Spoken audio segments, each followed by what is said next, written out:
तो आइए अजीजों, ज्यादा समय ना गवाते हुए चलते हम। आज का ये 11वां भाग है और हम जिस विषय पर मनन और अध्ययन कर रहे हैं वो विषय है गवाहों का बादल। आज प्रभु परमेश्वर आज आपसे निश्चयी बात करेगा और उसके लिए इब्रानी का किताब उसका 12 अध्याय और वचन 1 का चुनाव हमने किया। इस कारण जबकि गवाहों का ऐसा बड़ा बादल हमको घेरे हुए है, तो आओ हर एक रोकने वाली वस्तु और उलझाने वाले पाप को दूर करके वह दौड़ जिसमें हमें दौड़ना है, धीरज से दौड़े। और इस वचन के आधार पर हमने उस विषय को शुरुआत की है और वह विषय है गवाहों का बादल, क्लाउड ऑफ विटनेसेस। ऐसे बहुत सारे गवाही देने वाले गवाह, उसका भरा हुआ बादल, अनगिनत गवाह है, अनगिनत विटनेसेस है उसमें। और ऐसे बड़े बादल से यीशु पर विश्वास करने वाले, यीशु के द्वारा उद्धार पाने वाले हर एक व्यक्ति को बताया जाता है कि आपके जीवन का कोई भी प्रकार का बादल क्यों ना हो, शायद आप उन परिस्थितियों से गुजर रहे हो, शायद कोई कर्जे के एक बड़े बोझ के तले है और जो कर्जदार, वो साहूकार या बैंक के लोग, रिकवरी वाले लोग शायद आपके आसपास आ रहे हैं और आप उनका कर्जा चुका नहीं पा रहे हैं, जिसकी बदौलत आपके आसपास आपको लग रहा है कि बहुत सारे डरावने काले बादल आपके आसपास है। शायद किसी को, आपको डॉक्टर का रिपोर्ट मिला होगा, आपके शरीर में किस चीज की कमी घटी है, आपके जीवन में कुछ ना कुछ समस्या है। ऐसी कुछ बातें सुनकर आपके सामने कुछ खौफ के बादल है क्या, समस्या के बादल है क्या, नाना प्रकार के बादल है। और कोई ना कोई बादल आपको इन दिनों में डरा रहा है।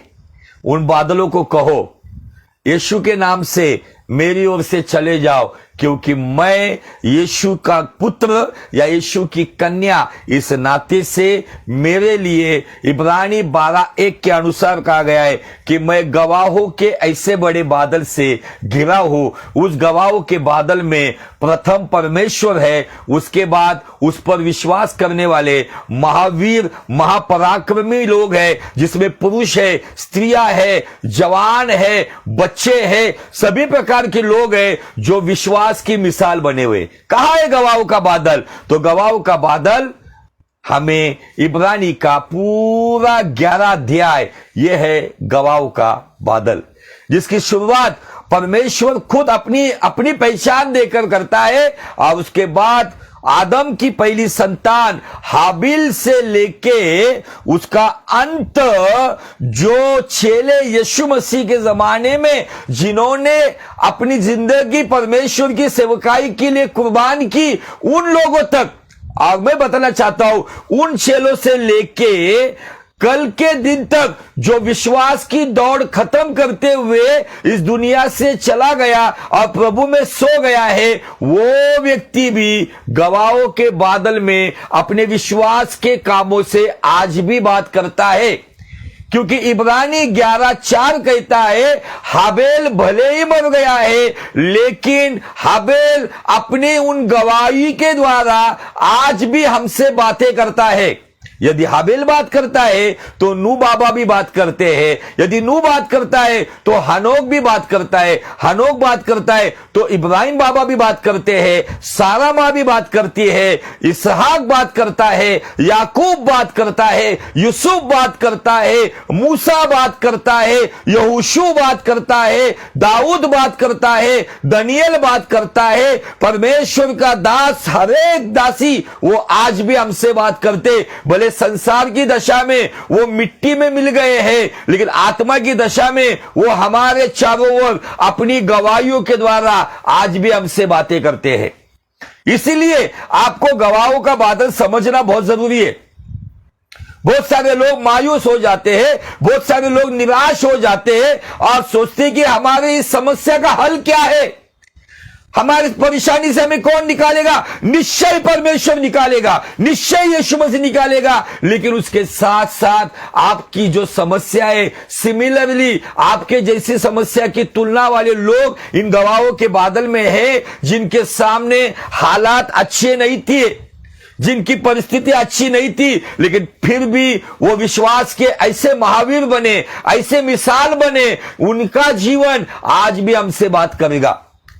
अब उस बात पर मैं इसलिए हमेशा कहता हूं कि नए नियम के अंदर जिस विश्वासी को या जिस सेवक सेविका को यदि गवाहों का बादल और बीज बोने वाला जो प्रभु ने दिया हुआ जो दाखिला है, ये दो बातें अगर समझ में आएगी ना, वो व्यक्ति अपने जीवन में कभी सवाल नहीं उठाएगा कि उसके जीवन में यह समस्या क्यों है।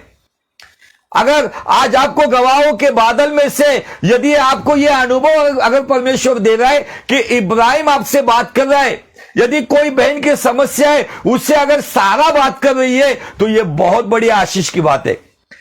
मुझे आपको बताना है कि इन दिनों में बहुत सारे आपको भरमाने वाले, आपके विश्वास को भ्रमित करके कहीं ना कहीं आपके विश्वास से आपको एक अलग दिशा में लेकर जाने वाले बहुत सारी झूठी शिक्षा और झूठे सेवक और झूठे भविष्यवक्ता और झूठे प्रेरिताई सेवक का इन दिनों में काम कर रही है, जिसके वजह से एक बड़ी भीड़ को भरमाया जा रहा है।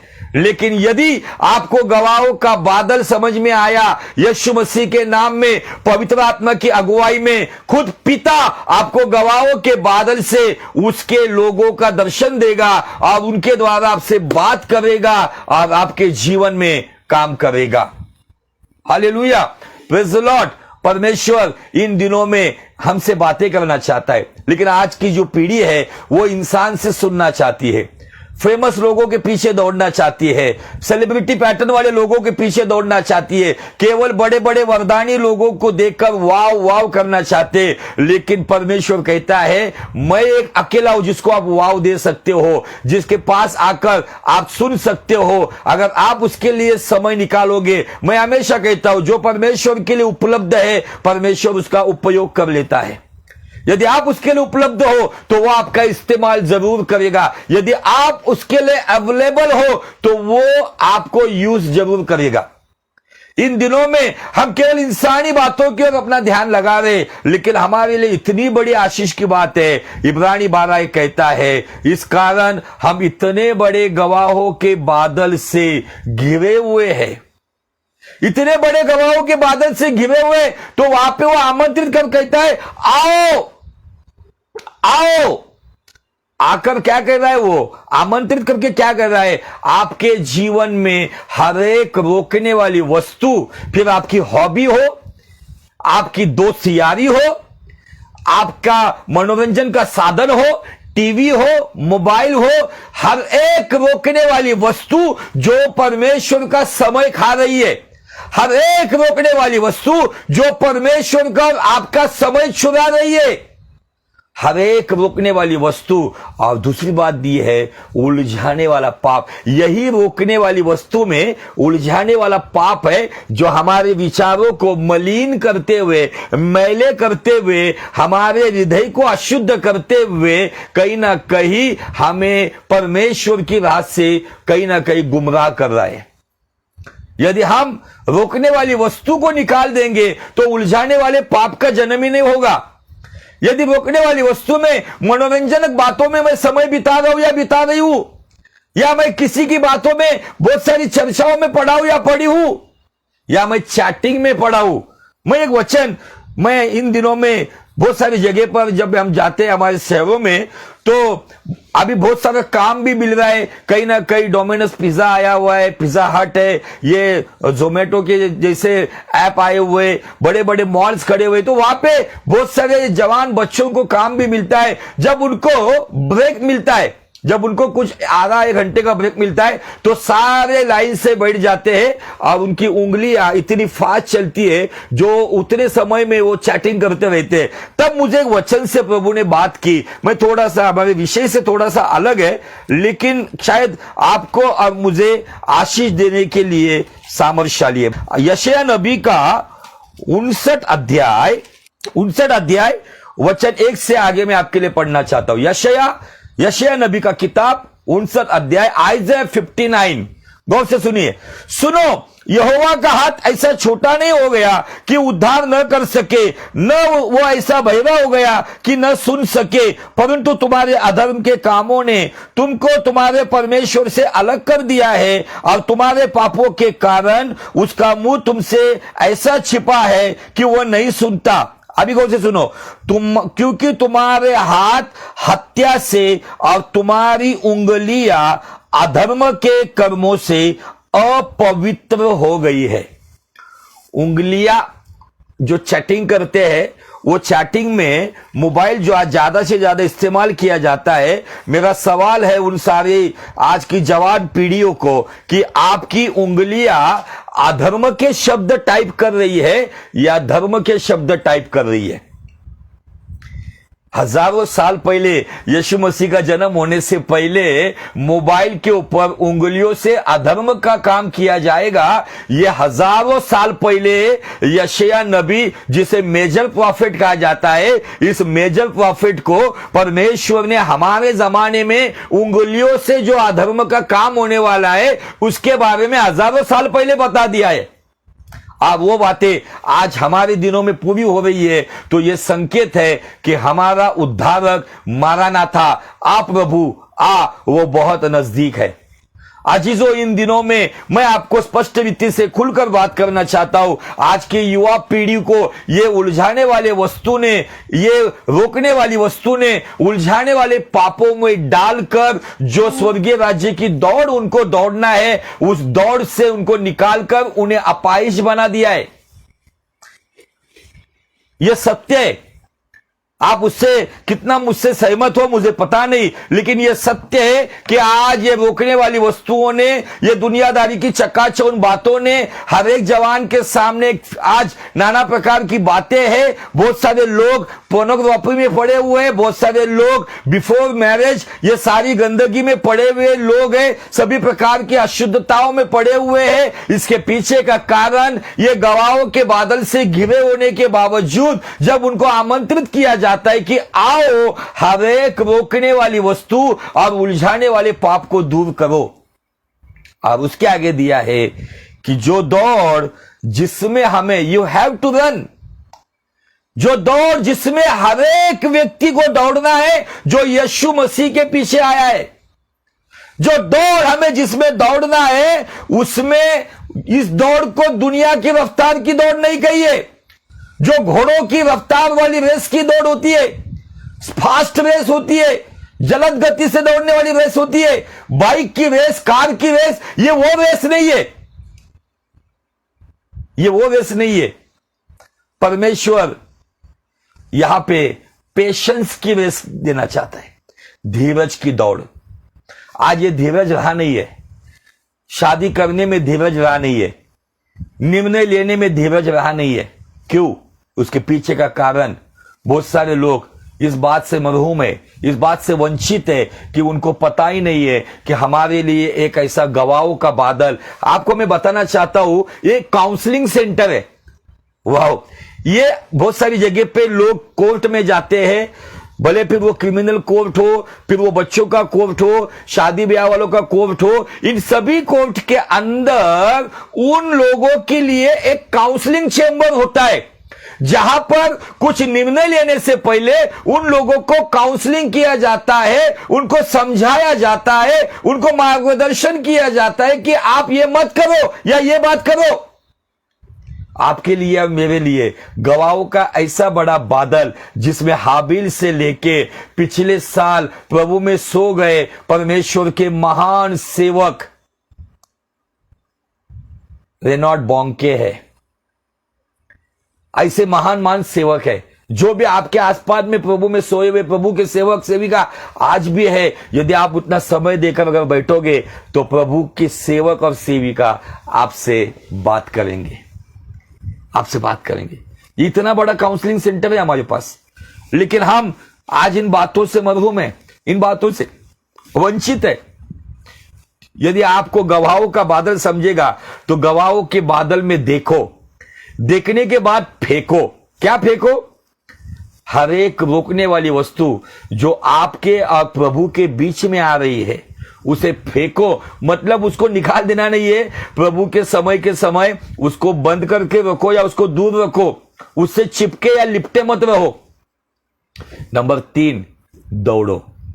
ये 3 बातें गवाहों के बादल में, देखना, फेंकना और दौड़ना। देखना क्या है? गवाहों के बादल में मेरी समस्या के लिए मुझसे कौन बातें करेगा। फेंकना क्या है? मेरे जीवन में ऐसी कोई बात है। कुछ लोग केवल पैसा पैसा पैसा, दिन रात पैसे की खोज में रहते हैं। यहां डालू या वहां डालू, यहां से लाओ या वहां से लाओ, इन सब बातों में उनका दिमाग केवल मनी माइंड बन जाता है। अब ये मनी माइंडेड लोग 24 घंटा केवल पैसे के विचारों में रहते हैं। कुछ लोग वासना के विचारों में रहते हैं, कुछ लोग फ्यूचर प्लान के विचारों में रहते हैं। ये सब बातें हमें जब प्रभु की संगति में आते हैं तो ये रोकने वाली वस्तुओं को जब हम दूर करेंगे तो उलझाने वाले पाप हमारे जीवन से लुप्त हो जाएंगे। देखो, फेंको और फिर धीरज से दौड़ो। ये धीरज की दौड़, जो दौड़ता रहेगा, ये बैलेंस रेस है। ये बैलेंस रेस जो दौड़ेगा वही परमेश्वर। इसीलिए पौलुस क्या कहता है अपने अंत के दिनों में, तीमुथियुस को पत्र लिख के क्या कहता है वो, कि मैंने अपनी दौड़ खत्म की है। उसको उसका अंत दिख रहा था, उसको उसकी सजा बताई गई थी, उसको मरने से पहले परमेश्वर उसको उसके राज्य में लेकर जाने वाला है। तब वो क्या कहता है? मैंने मेरी सेवा खत्म की, ये नहीं कहता है। वो कहता है मैंने अपनी दौड़। चाहिए आपको, चाहिए तो हम पौलुस का वो भी उदाहरण सुनकर हम आगे चलेंगे। दूसरा तीमुथियुस उसका 4 अध्याय वचन 7, गौर से सुनो। दूसरा तीमुथियुस 4 अध्याय वचन 7, 2 तिमोथी चैप्टर 4 वर्स 7। मैं अच्छी कुश्ती लड़ चुका हूं, मैंने अपनी दौड़ पूरी कर ली है, मैंने विश्वास की रखवाली की है। आमीन, हालेलुया। पौलुस बहुत जबरदस्त चरित्र बाइबल के अंदर है, वो भी हमसे बात करता है।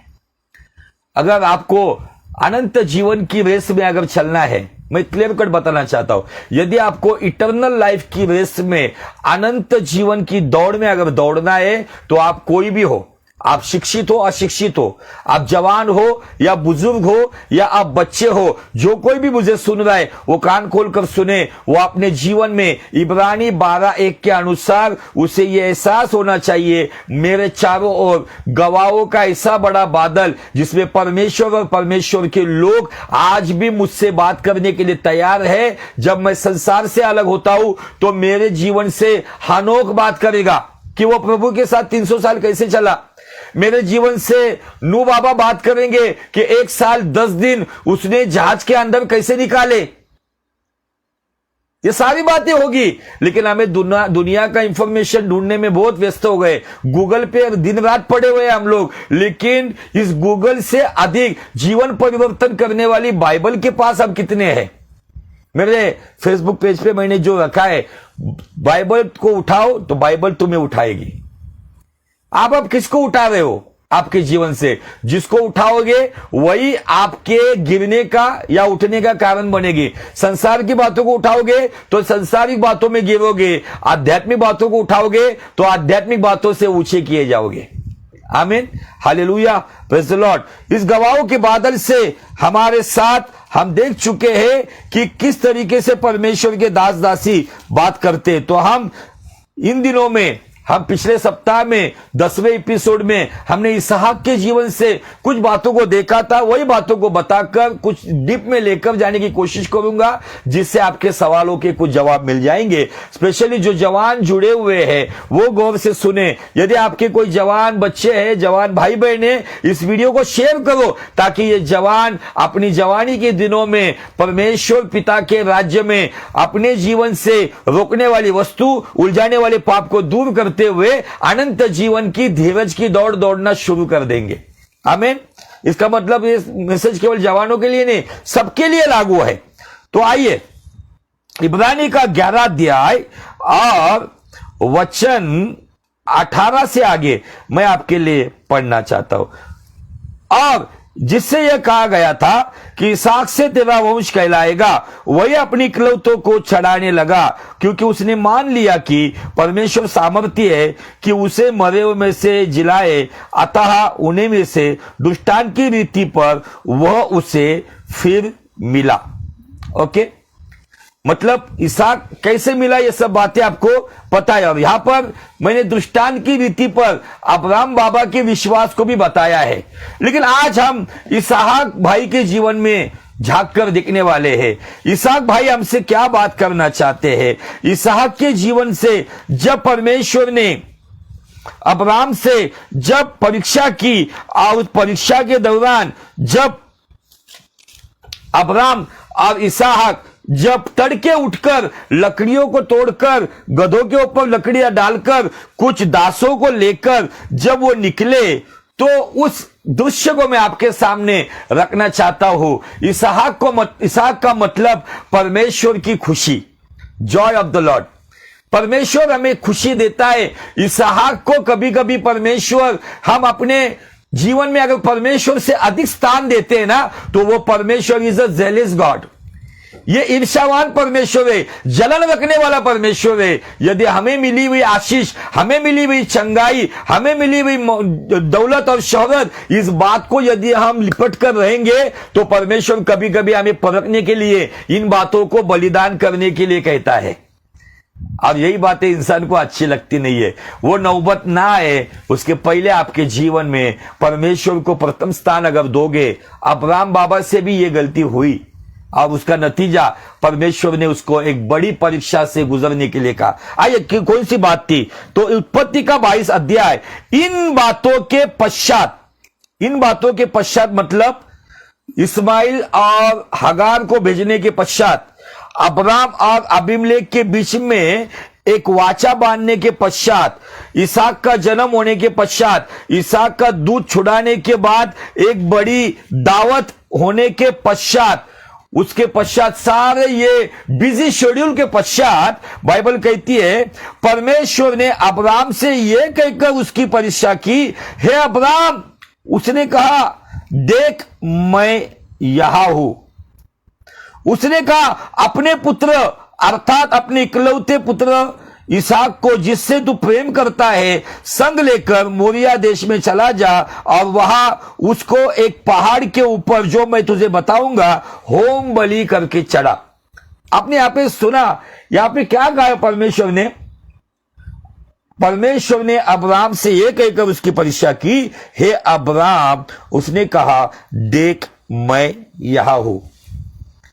देख मैं यहां हूं, यह बात बताने का वास्तविक मूल भाषांतर में ऐसा लिखा है कि मुझे देख। हम किसी व्यक्ति को ऐसा क्यों बोलते हैं? जब वो व्यक्ति अपनी धुन में होता है, जब उसको कहते हैं मेरी ओर देखना भाई, मेरी ओर देखना बहन, हम अपने ओर क्यों बोलते हैं? कि उसको कुछ गंभीरता से ये बातें क्यों? एक व्यक्ति जब किसी आपको इग्नोर करता है, आपको अवॉइड करता है, तो आप उसको क्यों कहते हैं मेरे पास देख? देखना और आनंद से देखना, इसमें फर्क है। इसके पहले परमेश्वर ने अब्राम को कभी नहीं कहा। जब भी परमेश्वर उसको आवाज देता था, वो झट से सारा की बाजू में सोया हुआ अब्राम, गहरी नींद में सोया हुआ अब्राम, बीच रात में प्रभु उसको आवाज देता था, वो तड़के उठकर तंबू के बाहर आता था, प्रभु से बात करता था। लेकिन यहां पे बाइबल कहती परमेश्वर ने अब्राम से यह कहकर उसकी परीक्षा ली, हे अब्राम, उसने कहा देख मैं यहां हूं। उसने कहा अपने पुत्र अर्थात, मतलब परमेश्वर को बताने की नौबत क्यों आई? क्योंकि अब्राम से भी कुछ बातों में जो इसहाक को प्राप्त करने के बाद वो इतना आनंद में रहने लग गया, जो परमेश्वर से बात करने वाला, परमेश्वर की हुजूरी में चलने वाला। कभी कभी हम भी अब्राम की तरह गलतियां करते हैं, और जो इसहाक हमें मिलता है, इसहाक मतलब केवल बच्चा ही नहीं, हमें जो परमेश्वर की ओर से खुशी मिलती है, आपको चंगाई मिलती है, आशीष मिलती है, बरकत मिलती है, दौलत मिलती है, शौहरत मिलती है, परिवार मिलते हैं, सगे संबंधी मिलता है, लाइफ पार्टनर मिलता है, बीवी मिलती है, पति मिलता है, पत्नी मिलती है, बच्चे मिलते हैं, रिश्ते नाते मिलते हैं। यदि इन सभी बातों को लिपट कर आप सोओगे, तो एक समय आएगा परमेश्वर इन्हीं बातों को बलिदान करने के लिए, वेदी पे चढ़ाने के लिए कहेगा। अब्राहम को समझ में आया कि मैंने कौन सी गलती की है। आज तक परमेश्वर ने यह नहीं कहा था कि मैं आओ, अब्राहम उठकर जाता था, बात करता था। आइए आगे ऐसा लिखा है कि उसने ऐसे कहा, तीसरे दिन अब्राहम ने आंखें उठाकर उस स्थान को देख लिया जहां पर परमेश्वर ने बताया, और उसने अपने सेवकों से कहा, गधे के पास यही ठहरे रहो, यह लड़का और मैं वहां तक जाकर और दंडवत करके फिर तुम्हारे पास लौट आएंगे। अब्राहम का यह पहला विश्वास है। अब्राहम को दृष्टांत की रीति पर इसहाक क्यों मिला? क्योंकि हमारे जुबान में जीवन और मृत्यु का सामर्थ्य है। नीति वचन 18:21 कहता है, जुबान के हाथ में जीवन और मृत्यु का सामर्थ्य है, जो उसे इस्तेमाल करना चाहता है वो उसे पाता है। कभी कभी हम निराश और उदास और हताश हो जाते हैं, लेकिन अब्राहम को यह पता था, भले परमेश्वर मुझे परख रहा है, भले इसहाक को मैं बलिदान करके उसकी राख भी हो जाएगी, तो मेरा परमेश्वर राख में से मुझे इसहाक फिर से दे सकता है। यदि मेरी जवानी राख हुई थी, मेरी बीवी का गर्भ उसका राख हुआ था, उसमें से यदि इसहाक नाम का बच्चा बालक जन्म ले सकता है, तो उस वेदी के ऊपर जलाने के बाद उस राख में से इसहाक नाम का जवान बच्चा परमेश्वर मुझे दे सकता है। इसलिए उसने पूरे कॉन्फिडेंस के साथ, पूरे आत्मविश्वास के साथ अपने दासों को कहा, यहीं पर ही गधों के साथ रुको, मैं और मेरा बच्चा आराधना करके लौट कर आते हैं। आमीन।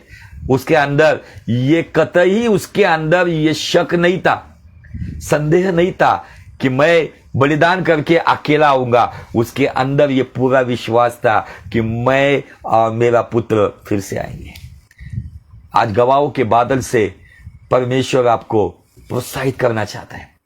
दुनिया कहती है खत्म हो गया है, प्रभु कहता है एक शुरुआत में करने जा रहा हूं। दुनिया कहती होगा ही नहीं, परमेश्वर कहता है मैं असंभव बातों को तेरे परिवार में और तेरे जीवन में संभव करूंगा, तेरी सेवकाई में संभव करूंगा, तेरी नौकरी में, तेरे बिजनेस में, तेरे बच्चों के जीवन में पूरा करूंगा।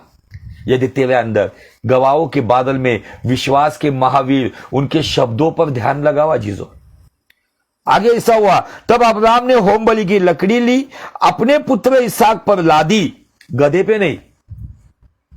यहां पर इसहाक के बारे में इसलिए मैं बताना चाहता हूं आपको, इसहाक के ऊपर लादी। आपको कैसा लग रहा है? गधे होने के बावजूद, देखो यहां पे एक बहुत अच्छा रेवोल्यूशन मैं देना चाहता हूं। गधे होने के बावजूद इसहाक के ऊपर लकड़ियां क्यों लादी? कभी कभी क्या होता है ना, आपकी सेवकाई में या आपके व्यक्तिगत जीवन में या आपके बिजनेस और नौकरी में जिन लोगों को, चुने हुए लोगों को ही लेके जाना होता है, तब आप साथ में गधे भी लेकर जाते, इसलिए परमेश्वर का काम नहीं होता है। इसलिए गधों को छोड़ दो। ये गधे कौन है पता है? बिना वक्त चिल्लाते हैं, बिना कारण से चिल्लाते, बोझ तो ढोते हैं, लेकिन कभी कभी दिक्कत का काम भी करते लात मार के। आपके जीवन से ऐसे बहुत सारे लोग ने आपको लात मारी होगी, आपके सीनियर्स ने लात मारी होगी, जूनियर्स ने लात मारी होगी। ये जो गधे के जैसे लात मारने वाले लोग, परमेश्वर चाहता है आपके विचारों में से भी उन्हें साइड कर दो। जब आप परमेश्वर के पास जा रहे हो तो ये रोकने वाली वस्तु और उलझाने वाले पाप के जैसे उसे दूर करो, जब आप अनंत जीवन की दौड़ धीरज से दौड़ते हो। अब्राहम ने यहां पर, शायद इसहाक ने ऐसा कहा होना चाहिए था ना कि पप्पा गधे है ना अपने पास, इतनी सारी लकड़ियां तू मुझ पर लाद रहा है। अब इन लकड़ियों से भी संदेश है। ये लकड़ियां इसहाक उस वक्त लेके जा रहा था। परमेश्वर वहां पे हजारों साल के बाद इसी मोरिया पर्वत के साथ, जो कनेक्टेड पर्वत जिसका नाम, जहां पे यीशु मसीह को लकड़ी उठाकर चलना पड़ा, कलवरी की राह, वो खोपड़ी नाम की टेकड़ी, वो टीले के ऊपर परमेश्वर ने इसहाक के अंदर अपने पुत्र को देखा, अपने पुत्र को देखा। वो सारा ट्रायल हजारों साल पहले परमेश्वर देख चुका था कि मेरा पुत्र भी यहां पर, इसहाक लकड़ियों का बोझ लेके जा रहा था। मेरी बातों को सुनो, इसहाक लकड़ियों का बोझ लेके जा रहा था, लेकिन परमेश्वर का प्रिय पुत्र 2024 साल पहले उसी लकड़ी पर सारे संसार के पापों का, श्रापों का, बीमारियों का, गरीबियों का, उन सारी बातों का बोझ लेके वो कलवरी की राह पे चल रहा था। आमीन, हालेलुया। इसहाक के अंदर पिता ने यीशु मसीह को देखा। इसहाक अपना बोझ लेके चल रहा था, लकड़ियों का बोझ, लेकिन यीशु मसीह ने अपना नहीं तो सारे जहां का बोझ उठाकर कलवरी के पहाड़ को चढ़ा। आमीन। इसहाक ने यह सवाल नहीं किया तो मुझे देखने वाले हर एक जवान, हर एक लड़का लड़की जो भी आप हो, यदि आपके माता पिता आपको यदि ऐसी कुछ आज्ञा बता रहे हैं तो आर्ग्यूमेंट मत करो। अपने पिता को, अपनी माता को संतुष्टि मिलेगी। ये बातें इसहाक अपने जवानी की शुरुआत के समय में अपनी अक्ल नहीं बता रहा था। उसने अपनी अक्ल अपने पिता को नहीं बताई, गधे होने के बावजूद तू मेरे ऊपर क्यों लकड़ियां डाल रहा है। लेकिन उसने अपने बाप के शब्द को आदर दिया और लकड़ियों को लेकर इसहाक पर्वत चढ़ रहा था। अजीजों, इसहाक बहुत अच्छा कैरेक्टर बाइबल में है। इसहाक अपने जीवन में परमेश्वर के साथ बहुत वफादार था। इसहाक परमेश्वर की उपस्थिति के लिए बहुत भूखा और प्यासा था। इसहाक परमेश्वर से बेइंतहा मोहब्बत करता था। इसीलिए अब्राहम के बाद इसहाक को सेवकाई मिली, इसहाक के बाद याकूब को सेवकाई मिली। यह सेवकाई ऐसी मिली कि पुराने नियम में परमेश्वर की पहचान अब्राहम, इसहाक और याकूब का परमेश्वर बोलकर हुई है। आगे चलते हैं। इसहाक पर लादी और आग और छुरी को अपने हाथ में लिया और वे दोनों एक साथ चल पड़े। इसहाक ने अपने पिता अब्राहम से कहा, हे मेरे पिता। उसने कहा, हे मेरे पुत्र, क्या बात है। भाई आपने इसको पढ़ते वक्त कैसा पढ़ा होगा पता नहीं, लेकिन भले इसहाक को पता नहीं, लेकिन अब्राहम के अंदर एक अलग सी आग जल रही थी कि थोड़े समय में मैं मेरे पुत्र को बलिदान देने वाला हूं और मेरा पुत्र मुझे आवाज दे रहा है। अब क्या आवाज दे रहा है? उसने कहा, देख आग और लकड़ी तो है, पर होम बलि के लिए भेड़ कहाँ है। आमीन, हालेलुया। आग और लकड़ी तो है, होम बलि के लिए भेड़। आप इस सवाल को सुनकर एक बाप के अंदर कैसा एक तूफान उठा होगा ना, कैसा अब्राहम को फील हुआ होगा। यह सवाल एकदम इनोसेंट बच्चे के जैसा इसहाक ने अपने बाप को पूछा, क्योंकि इसहाक ने अब तक जब बलिदान को जाता था, इसमें एक अच्छी बात हमें क्या समझती पता है, एक तजुर्बा है इसहाक को। इसहाक जब अपना बाप बलिदान चढ़ाता था, मैं थोड़ा कंपेयर करना चाहता हूं, अय्यूब के बच्चे 10 बच्चों के लिए वो अय्यूब भले सुबह के समय तड़के उठकर, भोर को उठकर अपने बच्चों के नंबर के अनुसार बलिदान चढ़ाया करता था। लेकिन पता नहीं, उनको पता है कि नहीं अपना बाप उनके लिए बलिदान चढ़ा रहा है। लेकिन यहां पे इसहाक अपने बाप से इतना लिपटा हुआ था, इतना चिपका हुआ था, जब उसको समझ आ रहा था तो उसको पता था कि उसका बाप परमेश्वर की संगति में कब बैठता है, परमेश्वर की प्रार्थना कब करता है, वेदी पर बलिदान कब चढ़ाता है, बलिदान में क्या चढ़ाता है। आज हमारे बच्चों को दुनियादारी का नॉलेज है, अच्छी बात है, लेकिन सवाल यह उठता है, इसहाक की तरह क्या हमारे बच्चों को आत्मिक बातें पता है। मेरा सवाल है, हमारे बच्चों को उत्पत्ति से लेकर प्रकाशित वाक्य की किताब मालूम है? हमारे बच्चों को नए नियम में कितने किताब है, पुराने नियम में कितने किताब है, यह पता है? यदि नहीं तो आज इसहाक हमें गवाहों के बादल से एक उत्तम प्रचार कर रहा है, एक उत्तम संदेश दे रहा है। और वो संदेश ये है, मुझे पता है मेरा बाप बलिदान करने जब जाता था तब वो भेड़ लेके जाता था। इधर पर्टिकुलर में लिखा है, भेड़ कहां है, भेड़ कहां है। आज वेदियों पे भेड़ों की जरूरत है, ना कि भीड़ की। इसहाक को यह पता है कि अपना बाप किस तरीके से बलिदान चढ़ाता था। यह क्यों पता है? इसका मतलब जब अब्राहम परमेश्वर की संगति में जाता था, इसहाक होने से पहले इस्माइल हुआ था, लेकिन कभी इस्माइल अब्राहम के साथ नहीं गया था। लेकिन हमें अभिमान है, मैं सल्यूट करता हूं इसहाक को कि इसहाक अपने बाप के साथ जाता होगा, जिसका सबूत में मैं थोड़ी देर से देने वाला हूं। और जब अब्राहम ने कहा, है मेरे पुत्र, परमेश्वर होम बलि की भेड़ का उपाय आप ही करेगा। अब वे दोनों संग संग आगे चलते गए। ये बात सुनने के बाद उसने अपने बाप के ऊपर हंसी नहीं उठाई, अपने बाप पर वो हंसा नहीं, उसके अंदर भी ये विश्वास था, यदि मेरा बाप बोल रहा है ना, तो आज के दिनों में बच्चों को ये बात समझनी चाहिए, यदि माता पिता बोल रहे ना जिस विश्वास की बात, तो उस पर हंसी मत उड़ाओ, उस पर संदेह मत करो, ठट्टों की बात नहीं है। इसहाक हमें बताता है अपनी बाप की बात पर यकीन करके उसके संग संग चलना। आज का इसहाक क्या होता था, अरे क्या बकवास बात कर रहे हो पापा, हम दोनों ही चले जा रहे, उधर पहाड़ पे कौन आएगा। कुछ बच्चे काम करने से पहले बहुत सारे एक्सक्यूज दे देते, कुछ बच्चे पूरा काम को अंजाम देने से पहले ही, लड़ने से पहले हथियार फेंक देते। लेकिन इसहाक आज हमें गवाहों के बादल से बहुत अच्छा संदेश दे रहा है। इसहाक ने लकड़ियों को बिना सवाल किए उठाया, गधे होने के बावजूद भी। इसहाक अपने बाप को सवाल करने के बाद जब जवाब मिलता है, तो आपने यहां पे लिखा है कि वे दोनों संग संग आगे चलते गए। वाओ बच्चों, अपने बाप बाप के विश्वास के साथ संग संग आगे चलते जाओ, पीछे मत रहो। थोड़ा सा लेट मिलेगा, लेकिन डंके की चोट पर बताना चाहता हूं, आपको जरूर यीशु के नाम में बेस्ट मिलेगा, यदि आप आपके बाप के परमेश्वर के साथ, आपके बाप के साथ, आपके परिवार के साथ संग संग आगे चलते रहोगे तो। आमीन। उसने फिर सवाल नहीं उठाया, उसको पता है कि मेरे बाप ने अगर बोला है तो परमेश्वर जरूर उपाय करेगा।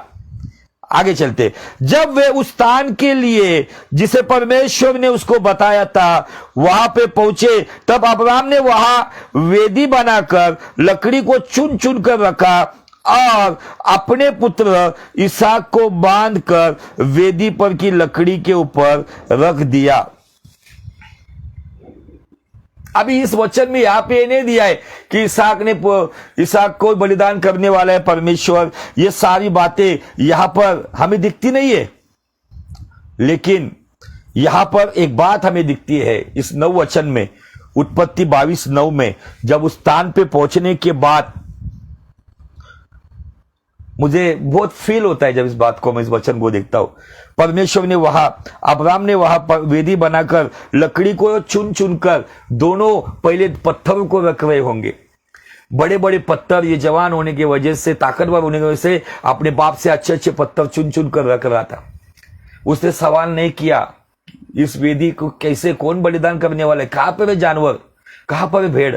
अपने बाप के साथ, कुछ लोगों को लगता है अपना बाप अपनी माँ कुछ मूर्खता का काम करे, बहुत प्रार्थना करते, बहुत यीशु करते। आज के जमाने के लोगों, आज के जमाने के बच्चों इसहाक के जैसे अपने माँ बाप के साथ हाथ बटाओ परमेश्वर के काम के लिए, निश्चय परमेश्वर उसका उत्तम प्रतिफल आपको देगा।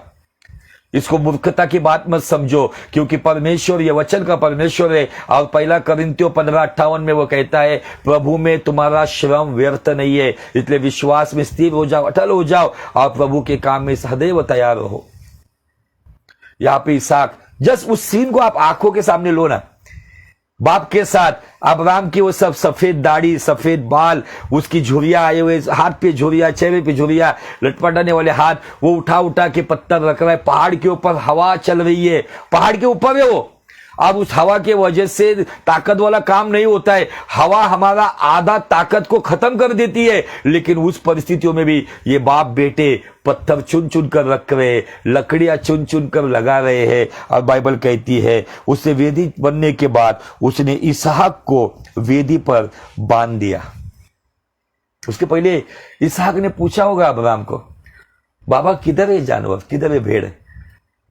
अब्राम के आंखों से जैसे नदी बहती है वैसे आंसू बह रहे होंगे, और उसने कहा होगा कि पुत्र, परमेश्वर ने बलिदान में तुझे मांगा है। क्यों मांगा है पता है? क्योंकि परमेश्वर को मैंने कभी ये नहीं बोलते सुना कि देख मैं यहाँ हूं। जब भी परमेश्वर पिता आवाज देता था ना, जब भी यीशु मसीह आवाज देता था ना, तब मैं दौड़ कर जाता था। लेकिन मैं तेरे प्यार में इतना पागल, इतना अंधा हो गया, मैं तुझे लिपट कर सोया था और परमेश्वर की आवाज को अनसुना किया, जिसके वजह से आज ये परख है। और परमेश्वर ये जलन रखने वाला परमेश्वर है, उसने तुझे मांगा है। लेकिन अब्राम ने वहां पर इसहाक को एक बात बताई होगी कि तेरे ही वंश को मेरा वंश कहा जाएगा। और मुझे पूरा यकीन है परमेश्वर तुझे पुनरुत्थित करेगा, परमेश्वर तुझे फिर से देगा। ये सारी बातें वो बोल रहा होगा शायद, ऐसे मुझे लगता है, कल्पना नहीं कर रहा हूं मैं। लेकिन अब्राहम की दृष्टांत की रीति पर का विश्वास बताता है कि उसे वो प्राप्त हुआ। तो दृष्टांत की रीति पर का विश्वास मैं ऑलरेडी 9 नंबर के एपिसोड में बता चुका हूं।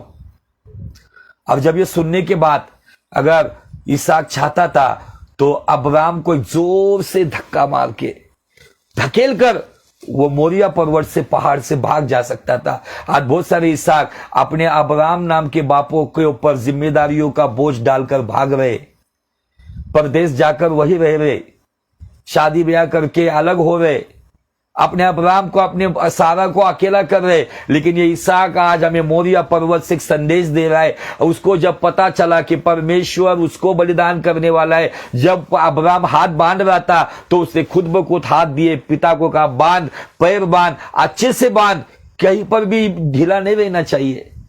आज यहां पर मुझे आपको इस मोरिया पर्वत से इसहाक का संदेश देना है। इसहाक ने अपने बाप के शब्द के लिए, अपने बाप के आज्ञा पालन के लिए, अपने अरमानों को और अपनी जवानी को भस्म करने के लिए, बलिदान होने के लिए, खुद ब खुद वहां पे कुर्बान होने के लिए तैयार हो गया। आज के इसहाक, आज के जवान अपने मां बाप के अरमानों की धज्जियां उड़ा रहे हैं और अपनी इच्छा पूरी करने के लिए अन्य जातियों में अपने जोड़ीदार को ढूंढ रहे हैं। होश में आ जाओ, आप उनके इसहाक हो, आपको उन्होंने जन्म दिया है, आपके लिए उन्होंने बहुत सारी कुर्बानियां दी है। यह समय आया है, इसहाक मोरिया पर्वत से, गवाहों के बादल से आपके लिए, मेरे लिए संदेश दे रहा है। इसहाक ने अपनी सारी बातों की कुर्बानियां और अपने जीवन को बलिदान करने के लिए अपने बाप के सामने हाथ किए कि बांध, ठीक से बांध मुझे वेदी पर। क्या आज ऐसे कोई बच्चे है कि जो अपने मां बाप की मर्जी के लिए, अपने लोगों की इच्छा के लिए, उनके आज्ञा पालन के लिए, क्या आज आपके ख्वाबों की कुर्बानी देने के लिए तैयार हो? आपको लगता है कि अन्य जाति से प्यार मिला है, वो अन्य जाति का प्यार कितने दिन तक रहेगा? बहुत सारे मैं एग्जाम्पल दे सकता हूं, बहुत सारी बातें बता सकता हूं। यह केवल आकर्षण है। यह आकर्षण से यदि आपको बाहर निकालना है, जो अपने मां बाप को दुखी करते हुए अपनी खुशी के पीछे दौड़ता है वो कभी खुश नहीं रहेगा, ये बात ध्यान में रखो। लेकिन जो अपनी खुशी का त्याग करके अपने मां बाप की खुशी के पीछे चलते हैं, वो अपने जीवन में अमन की जिंदगी, सुख शांति और समाधान से बिताएंगे। इसहाक आज मोरिया पर्वत से आपको और मुझे संदेश दे रहा है। उसके पास ताकत थी, उसके पास सब कुछ था, लेकिन उसने अपने बाप के खिलाफ एक शब्द नहीं निकाला। उसके बाप को अपने हाथ बांधने दिया, पैर बांधने दिया। और बाइबल कहती है फिर अब्राहम ने हाथ बढ़ाकर छुरी को ले लिया और अपने पुत्र को बलि करे तैयारी में था। वो छुरी गले पे लगाकर गला काटने के लिए। वाह, क्या अब्राहम है! यह अब्राहम नहीं तो यहोवा पिता है, जिसने सूली के ऊपर अपने इकलौते पुत्र पर वो छुरी चलाई ताकि उसके लहू बहाने से, उसके पवित्र, निष्कलंक और सामर्थ्य मूल्यवान लहू के द्वारा हमारे श्रापों से, हमारे पापों से, हमारे गुनाहों से हमें आजादी मिले। बाइबल कहती है कि उसने अपने पुत्र को बलि करने के लिए छुरा, बहुत सारे लोग गलत इंटरप्रिटेशन करते, गलत बताते कि छुरा बलिदान में घोपते नहीं है, खून करने के लिए छुरा घोपा जाता है। लेकिन देखो एक बाप का हृदय क्या होता होगा, गले पे गला काटा जाता है बलिदान के लिए, मेमने का गला काटा जाता है, छुरी घोपा नहीं जाता है। अब वो गला काटने के लिए उस गले को देखकर चूमता होगा, उन गालों को वो चूमता होगा, उसको सीने से लगा के एक रात पहले वो सोया था। और परमेश्वर के लिए आज के अब्राहम में परमेश्वर, आज के लोगों में परमेश्वर वो अब्राहम देखना चाहते हैं कि जो अपने बच्चों से अधिक परमेश्वर से प्रेम करते। बहुत सारे लोग बच्चे होने तक परमेश्वर से बहुत प्रेम करते हैं, लेकिन बच्चे होने के बाद परमेश्वर दूसरे स्थान पे जाता है। लेकिन अब्राहम भी मोरिया पर्वत से संदेश दे रहा है, और वो संदेश ये है कि उसने अपने पुत्र को केवल वेदी पे बांधा ही नहीं, तो गले पे छुरी रखकर वो काटने जा रहा था। तो यहोवा के दूत ने स्वर्ग से पुकार के कहा, हे अब्राहम, हे अब्राहम। उसने कहा, देख मैं यहां हूं। ये देख मैं यहां हूं, ये कहने वाला स्वर्गदूत है। कभी अवसर मिलेगा तो त्रैक परमेश्वर, ट्रिनिटी गॉड के बारे में मैं टीचिंग दूंगा, उसमें यह बातें आती है। वही परमेश्वर स्वर्गदूत कह सकता है कि मैं यहां हूं। यहां पे खुद यीशु मसीह का दर्शन है। और वो कहते देख मैं यहां हूं। उसने कहा उस लड़के पर हाथ मत बढ़ा और उसे कुछ कर न कुछ कर, क्योंकि तूने जो मुझसे अपने पुत्र वरन अपने इकलौते पुत्र को भी नहीं रख छोड़ा, इसमें अब जान गया हूं कि तू परमेश्वर का भय मानता है। परमेश्वर के भय मानने की पहचान यह है कि परमेश्वर का भय मानने वाला रिश्ते नातों से अधिक, अपने प्रिय व्यक्ति से अधिक परमेश्वर की इच्छा को मानते। यह है परमेश्वर का भय। और तब अब्राम ने आंखें उठाई। अभी यहां पे एक रेवलेशन देना चाहता हूं। अब्राम ने आंखें उठाई और क्या देखा? आंखें उठाई मतलब ऊपर देखा। आवाज कहां से आई? ऊपर से आई। किसने आवाज दी? परमेश्वर ने आवाज दी। जब वो आंखें उठाकर आसमान की ओर देख रहा था तो गौर से सुनो मेरी शब्दों को। एक मेंढा अपने सींगों में झाड़ी में फंसा हुआ है। कहां देखा? ये ऊपर। ये दृष्टांत की रीति की बात कर रहा हूं मैं। दुष्टांत की रीति में यह बात आती है। उसने ऊपर देखा जहां से आवाज आई। आवाज नीचे से नहीं आई, आवाज ऊपर से आई। बाइबल यहां पे कहती है अब्राम ने आंखें उठाई। आंखें नीचे नहीं की, आंखें उठाई मतलब ऊपर की दिशा को देखो गौर से। आंखें उठाई और क्या देखा कि पीछे मतलब उसके पीछे एक मेंढा सींगों में झाड़ी में फंसा हुआ है। अतः अब्राम ने जाके उस मेंढे को अपने पुत्र के स्थान पर उसे होम बलि कराया। ये मेंढा, ये भेड़ झाड़ियों में फंसा हुआ था, कांटों की झाड़ी में। ये किसका दर्शक है? वो कांटों का मुकुट पहनकर, लकड़ी को उठाकर, वेदी को उठाकर कलवरी की राह पे चलने वाला परमेश्वर का प्रिय पुत्र यीशु मसीह, और दूसरा कोई नहीं है। उस मेंढे को उसने वहां पे देखा और बलिदान चढ़ाया। और जो बातें अब्राम ने 22:8 में, उत्पत्ति 22:8 में कहा था कि परमेश्वर आप ही उपाय करेगा, जिसका मतलब यहोवा ईरे। अब्राम ने उस स्थान का नाम यहोवा ईरे रखा। उसके अनुसार आज तक भी कहा जाता है यहोवा के पहाड़ पर उपाय किया जाएगा। यहोवा के पहाड़ पर उपाय किया जाएगा। आमीन। एक इंसानी भेड़, इसहाक नाम की भेड़, लकड़ी को लादकर अपने बाप के साथ मोरिया पर्वत चढ़ रहा था। और एक दूसरी भेड़ आने वाले दिनों में उसी पर्वत पर सर में कांटों का ताज पहनकर वो सारे संसार के लिए अकेला उस पर्वत पर चढ़ेगा, सारे संसार के उद्धार के लिए। यह उसका दर्शक है। और परमेश्वर ने उपाय किया, परमेश्वर ने चुनकर दिया, अपने इकलौते पुत्र का बलिदान दिया। जो कोई उस पर आज भी विश्वास करता है, वो कितना भी पापी क्यों ना हो, उसको उद्धार का अनुभव मिलता है। एक मेमना, इसहाक नाम का मेमना, इंसानी मेमना चल रहा था, लेकिन परमेश्वर का पुत्र अकेला चढ़ेगा। इसका उत्तम उदाहरण बाइबल कहती है उसने आंखें ऊपर उठाई लेकिन मेमना पीछे था। उसने ऊपर ही देख लिया कि उसे क्या बलिदान करना है। और जो बातें अब्राहम ने बोली थी परमेश्वर उपाय करेगा, उसका उपाय जानवर के स्वरूप में इसहाक के बदले हो गया। गौर से सुनो, जानवर के स्वरूप में इसहाक के बदले हो गया और सारे संसार के लिए, संसार के बदले पर परमेश्वर के पुत्र ने किया। आमीन, हालेलुया। इस मोरिया पर्वत में बहुत अद्भुत बातें हैं। परमेश्वर इस मोरिया पर्वत पर आपको लेके जाना चाहता है। और ये मोरिया पर्वत कहाँ है पता है?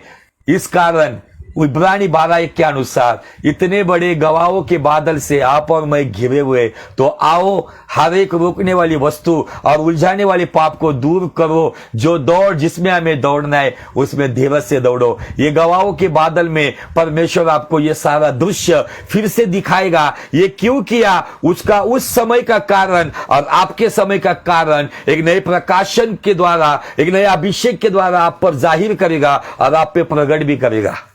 आमीन, हालेलुया। इसहाक के बारे में मैं और आगे बातें बताना हो, लेकिन आपको मैंने कहा था थोड़ी देर पहले कि इसहाक अपने बाप के साथ वेदी पर जाता था। उसका एक पुख्ता सबूत में देना चाहता हूं।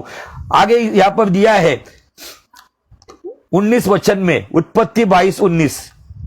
तब अब्राम अपने सेवकों के पास लौट आया, जहां पे गधे थे, जहां पे उनको रुकाया था।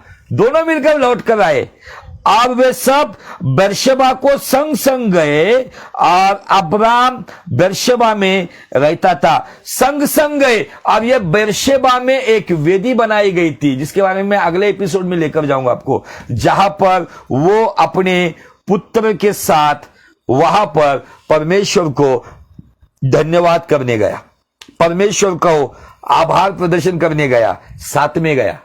आमीन, हालेलुया। इस मैसेज के द्वारा आपको प्रभु ने आशीष दी है, तो प्रभु की महिमा के लिए हो सके ज्यादा से ज्यादा इस वीडियो को शेयर कीजिए और परमेश्वर की महिमा कीजिए। प्रभु आपको बहुत बहुत आशीष दे और आपको उसकी महिमा के लिए बहुत ऐसे इस्तेमाल करे। May God bless you, may God bless you.